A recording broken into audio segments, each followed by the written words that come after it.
Hello दोस्तों। तो दोस्तों, आज जो मैं आपको कहानी सुनाने जा रहा हूँ वो एक कहानी है एक ब्रह्म राक्षस की। दोस्तों, ब्रह्म राक्षस काफ़ी टाइम से हमारे पृथ्वी पर रह रहे हैं कहीं ना कहीं, और हमें वो पता नहीं है। तो दोस्तों, ये जो कहानी है वो ब्रह्म राक्षस के ऊपर है।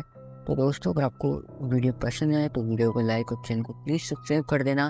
तो दोस्तों, हम अपनी कहानी की शुरुआत करते हैं। ये कहानी एक ऐसे राक्षस की है जिसे आप लोग जानते होंगे या नहीं, ये मुझे पता नहीं। उस राक्षस का नाम है ब्रह्म राक्षस। भूत प्रेतों में भी कई योनियां होती है, अनेक नाम होते हैं, जैसे कि भूत प्रेत, पिशाच, राक्षस, डायन, चुड़ैल आदि बहुत से नाम होते हैं। तो दोस्तों, मैं आपका समय बर्बाद ना करते हुए अपनी कहानी पर आता हूँ। हमारे गांव में एक ब्राह्मण रहते हैं जिनका नाम है ठीलाल।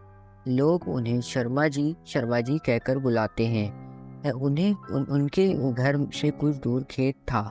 उस खेत पर एक बहुत बड़ा पीपल का पेड़ था। वह का पेड़ बहुत पुराना था।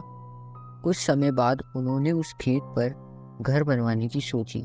पहले वाला घर बहुत छोटा होने की वजह से उन्होंने खेत पर घर बनवाने की सोची। उन्होंने उस पेड़ को काट कर अपना घर बनवा लिया। कुछ दिनों तो ठीक ठाक चला, पर कुछ दिन बाद शर्मा जी बड़े परेशान रहने लगे। वह पूजा करते थे, कभी नहीं। तो उनकी बीवी ने उनके बदले स्वभाव को देख उनसे पूछा कि तुम पूजा भी नहीं करते, आजकल बदले बदले से भी रहते हो, कभी बच्चों को डांटते रहते हो, तुम्हें हुआ क्या है? पंडित जी के चेहरे पर मुस्कान आई और वह कहने लगे, मेरे घर को तोड़ कर अपना घर तो बना लिया है, और इसे इसे क्या पूजा करने की कह रही हो? सब कुछ मैं ही हूँ। मैं ही भगवान हूँ। इसे पूजा करने करने की कह रही हो? सब कुछ मैं ही हूँ। मैं ही भगवान हूँ। इसे पूजा करने की कोई जरूरत नहीं है। वो कभी दांत मीचते, कभी बड़े प्यार से बोलते, कभी आंखें लाल तो कभी सही हो जाते थे। उनकी बीवी को शक हो गया कि जरूर किसी भूत प्रेत का साया है उन पर, और वो बातें ऐसे करते हैं जैसे कि वो दो लोग हो। तब पंडिताइन ने उनको बिठाकर आसन लगाकर हनुमान चालीसा पढ़ने लगी। वो सोच रही थी अगर कोई भूत प्रेत होगा तो भाग जाएगा, पर पंडित जी पर उसका कोई असर नहीं पड़ा। वह एक टक लगाए देखे जा रहे थे।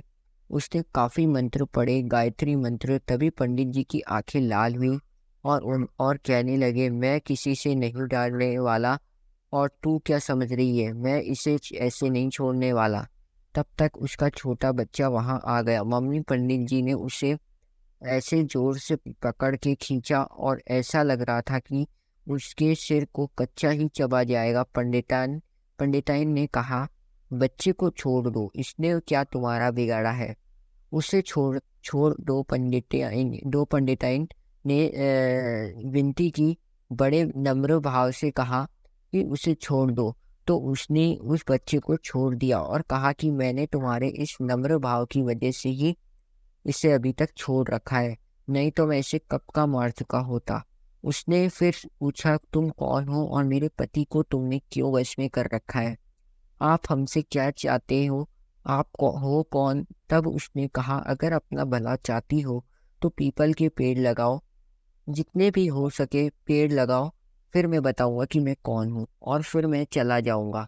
तब पंडित जी की बीवी ने 101 पेड़ पीपल के लगाए। एक दिन उसकी पत्नी ने देखा कि आज पंडित जी सुबह कर पूजा पाठ करके आ चुके हैं।